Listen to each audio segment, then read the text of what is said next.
Assalamualaikum warahmatullahi wabarakatuh. Halo teman-teman, perkenalkan nama saya Sabrina Sela, NPM 2113201018, Prodi Kesehatan Masyarakat, Universitas Muhammadiyah Bengkulu. Di video ini, saya akan membahas tentang konsep dasar sel. Yang pertama, pengertian sel. Sel adalah satuan kehidupan terkecil yang menyusun tubuh makhluk hidup.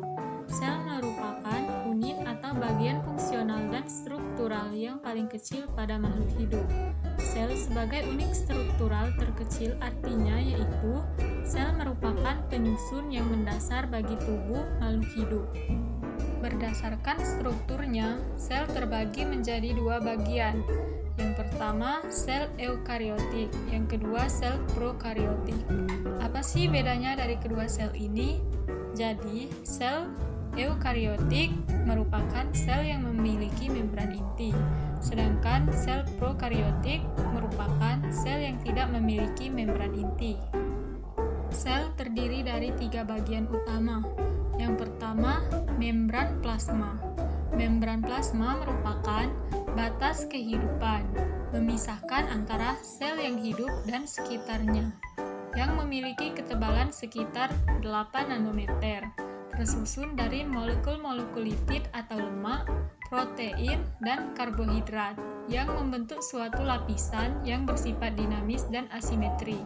Molekul-molekul tersebut menyusun matriks fosfolipid, rangkap yang disisipi oleh protein membran. Satu unit fosfolipid terdiri dari bagian kepala atau fosfat dan ekor asam lemak. Yang kedua, sitoplasma. Sitoplasma atau cairan sel adalah matriks yang berada di bagian dalam membran plasma tetapi di luar nukleus atau inti sel. Yang ketiga, organel sel. Ada beberapa macam organel-organel pada sel. Yang pertama, inti sel atau nukleus. Fungsi inti sel adalah mengendalikan proses metabolisme di dalam sel yang menyimpan informasi genetik dalam bentuk DNA, mengatur ekspresi gen, dan tempat terjadinya replikasi dan transkripsi. Yang kedua, sitoskeleton.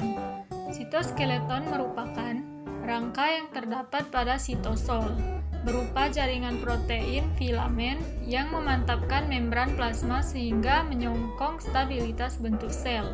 Sitoskeleton berfungsi sebagai rangka sel dan mengatur gerakan sel, serta mengatur gerakan kromosom ke arah kutub pada saat pembelahan sel.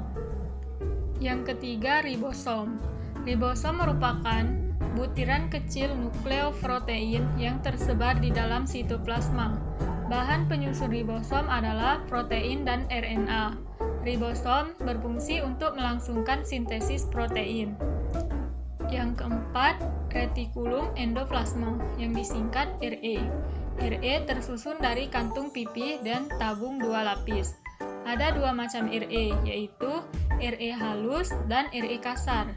RE halus tidak memiliki granula atau ribosom dan berfungsi sebagai tempat sintesis lipid, sedangkan RE kasar memiliki granula dan berfungsi sebagai sintesis protein. Yang kelima, badan Golgi atau aparatus Golgi. Badan Golgi merupakan kantung pipih bertumpuk yang tersusun dari ukuran besar hingga kecil dan terikat membran, yang berfungsi untuk memproses protein dan molekul lain keluar sel atau ke membran sel.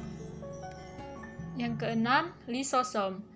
Lisosom merupakan vesikel membran berkantung yang mengandung enzim-enzim hidrolitik yang bekerja pada kondisi asam.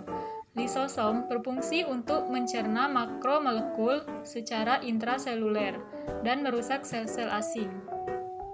Selanjutnya, mitokondria. Mitokondria merupakan organel bermembran rangkap yang sangat penting untuk metabolisme energi sel. Mitokondria berfungsi untuk metabolisme energi dalam sel. Oke teman-teman, sekian pembahasan dari saya. Semoga bermanfaat bagi semua. Saya akhiri. Wassalamualaikum warahmatullahi wabarakatuh.